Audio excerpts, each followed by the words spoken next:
Controlling your emotions. The first thing you have to do when you are trying to understand and control your emotions is to acknowledge the emotions. Putting a label on them and figuring out what emotion you're feeling at the time is one of the first things you have to do. Identify it. So when you're feeling anger or sadness or anxiety, fear, all these things all at once, you have to figure out which emotion you are feeling and accept that you're feeling that emotion, because people can get mad when they're feeling um extremely sad or fearful or anxious. They don't want to feel that way. And some of these emotions that we have, we don't want to feel what we're feeling. And when we're interacting with people, getting these emotions in check and under control, there are certain things you can do. The first thing you do is actually take some time. Like, reacting is maybe not the best thing to do at the time. So taking a pause, breathing, and just reflecting. It's not a bad thing, even when you're having an argument or you're discussing something with someone, to take a second. Just those couple seconds right there, just like I just did, can let you stop yourself from saying something that's stupid. So taking that break and getting that like that patience, that mindfulness of what you're actually going to say can save you with a lot of things, with being more professional and being more thoughtful and maybe more empathetic with the person that you're trying to talk to try to reflect. Just even those couple seconds can give you a lot more perspective than just reacting. Those people, when you're saying something and before you're even finished, you can see them trying to talk already. It's like, you're not listening to me if you're already trying to talk. And the next thing is just a rethinking of how you interpret the world. So your perspective is different than everybody else's. It's hard to find people with the same perspective as you. And most of the time it's not the best perspective. And how you view the world can tell a lot about a person. So reframing your mind into something that, it's like, okay, there's an obstacle in the way, and this obstacle can be an opportunity, and not seeing everything as so black and white or so bad. You can turn everything into a lesson. Everything that you hear can be in a lesson, as long as you can get your emotions in check and actually funnel them into something that's okay. I'm acknowledging that I'm feeling this way. This is how I have to respond, or I have to give myself some time to think, reflect, and then construct my perspective into something that is useful at the time. And with emotions, just like anything else, you need to regulate them. You need to constructively figure out what you're feeling or what you felt at that time. So some things you can do is journal. Not a lot of people journal anymore. This right here for me is a form of journaling. Like, I have these video logs that I'll have forever, that I get to put my mind into a video. And you can do the same thing with just writing down. It's like, okay, I felt this way and I reacted in this way and I don't like it. And it's like, okay, at that time, what was my first reaction? And it was just emotion. Most people, just emotion or just passion. It's like, okay, could I put an emotion on that? Okay, I was fearful. So I was fearful. So I reacted and I lashed out. Just writing that down, it's like, how else could I have done that? I could have taken a second and reflected on it. Or I could have talked to somebody.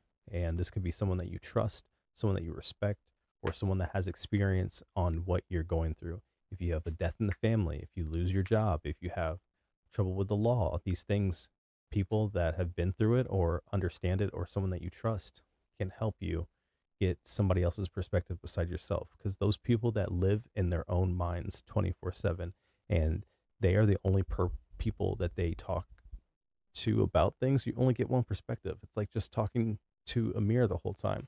You should try to interact with a bunch of people and get your perspective from all kinds of people with your life. It's only going to make things better. And that feedback can be very, very nice. So, to simply put, controlling your emotion, first thing you have to do is understand what you are trying to control, the emotion that is coming out in you. The next thing you have to do is reflect. You try to reflect before reacting. You can still have a conversation with someone and not react and just take in more information as time goes on. And if someone's wanting a reaction out of you, like at first hand, right then, just tell me to okay, that's interesting. I'll think about that, or I'll get back to you. It's fine, but reflect before reacting. The next thing I would say, practice dispassion. This means if you're in a situation that is stressful, a professional situation, and something bad has happened, and you and everybody else are discussing it, or you and one person are discussing, get into the mindset that whatever is going to come out of someone's mouth, you aren't going to let it affect you at all. If it's the happiest thing you've ever heard, try not to show any emotion, be stoic about it, and just have a clear, stable, emotion, emotionless line. So you can take that on. I'm not saying do this all the time, but if you're in high stressful environments that you feel like you're going to be overwhelmed, get into that mindset where it's like, no matter what I hear, no matter what happens, I'm going to be okay and I will figure it out later. And I can get in a good mindset where I can handle whatever is thrown at me. And that takes a lot of focus at the time. You can't be like that 24/7 or you'll go crazy, but you can get into that mindset of, I will be fine. I will get that equilibrium and I will be ready to handle life because I know that right now it's about to be stressful. So practice dispassion. Next is ask yourself, and the thing that I'm having so much emotion about, so much fear, so much anxiety, so much sadness, will this matter in 5 years? Or better yet, will this matter in 20 years? And most of the time, the answer is no. And with that, you can go into everything. It's like the person that's telling me this stuff that's making me feel a certain way, that's triggering me or making me feel sad or mad or whatever. It's like, first off, do I respect that person? No. Do I think this person has anything good to say ever? No. And has this person shown any confidence at all? Or are they just a troll? And that right there, so it doesn't matter what they are saying to you. They could be saying the nastiest stuff to you. It's like, who cares? This is just an NPC. This is just a dude that does not mean anything to me. It's taken me a long time to let loser people say stuff to me and me be like, cool, because you mean nothing to me. And once you are on the right path, you can quantify a lot of things about people because life will suss out the winners and the losers. And you will see that these people that you think about, that you used to think about, that have so much emotionally, like they live rent free in your head and they mean nothing to you. And usually they're losers that that that you get affected by so much. Now it's the most freeing thing that people can say stuff to me and just like, cool. And that's it. And they think they got like a stab on you. And when you're just like, okay, sounds good. And that's it. And they're like, wow, he just brushed me off. I mean nothing to him because you don't. And it's not doing it to spite that person. But if they truly mean nothing to you, then it doesn't matter what they say.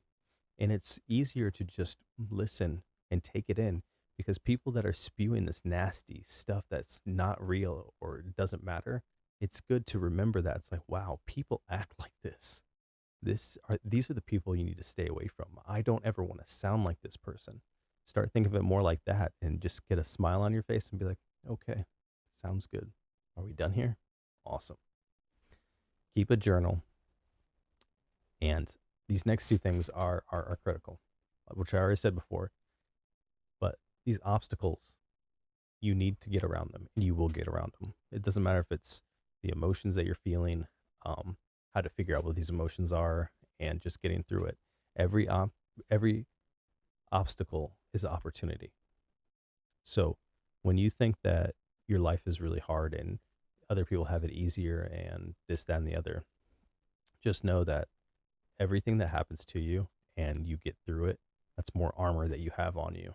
And people that go through life and get everything handed to them or just get lucky, they're walking around defenseless because they've never faced that before. So stop thinking of your obstacles as scars, as things that like stress you out. Think of it as armor, stuff that other people don't have. It's the same thing why famous people, athletes, and just really talented people, when their children come of age, they will never be as good as them because they don't have that armor. They don't have those scars. They don't have those obstacles in life that they had to get through. Like, it's a good thing. These this emotional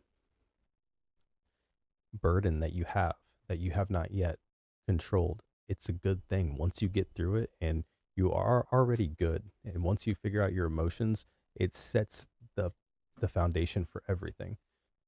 Anything you're trying to do in life, it'll be 10 times easier and you'll be 10 times more productive once you get your emotions into check. So it is a good thing.